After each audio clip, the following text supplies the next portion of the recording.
సహస్రనామమన్నింటిలో మొదటిది శ్రీ విష్ణు సహస్రనామము. ఇది మాఘశుద్ధ ఏకాదశి రోజున లఘుశయ్యపై నున్న భీష్మాచార్యం ఎదుట శ్రీకృష్ణ భగవానుడు సమక్షంలో ధర్మరాజుకు ఉపదేశపూర్వకంగా స్తోత్ర రూపమున ఆవిర్భవించినది.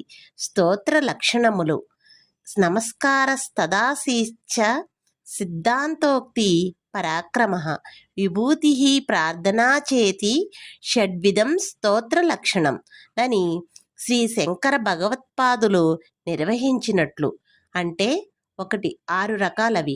అవి: 1 భగవంతునికి నమస్కారం చేయుట, 2వది పెరుమాళ్ల ఆశీస్సులను అందరికీ తెలియజేయుట, 3వది వారి వారి మతానుసారముగా దృఢమైన అభిప్రాయములను సిద్ధాంతములుగా రూపొందించుకొనుట, 4వది భగవంతుని యొక్క పరాక్రమమును తెలియజెప్పుట, 5వది భగవంతుని యొక్క విభూతి అనగా ఐశ్వర్య కళ్యాణ గుణములను వివరించుట, 6 భగవంతుని ఎందుకు, ఏమని, ఎట్లు ప్రార్థింపవలయునో తెలియజెప్పుట.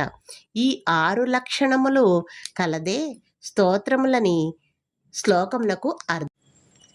శ్రీ శంకర భగవత్పాదులు లోక కళ్యాణమునకై వారు గేయం గీత నామ సహస్రములని కూడా ప్రవచించారు. జీవుని ఉద్ధరింపగలిగినవి 2. అవి: 1 భగవద్గీత, 2వది శ్రీ విష్ణు సహస్రనామము.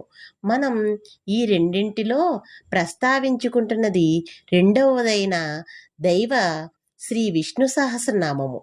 జై శ్రీమన్నారాయణ.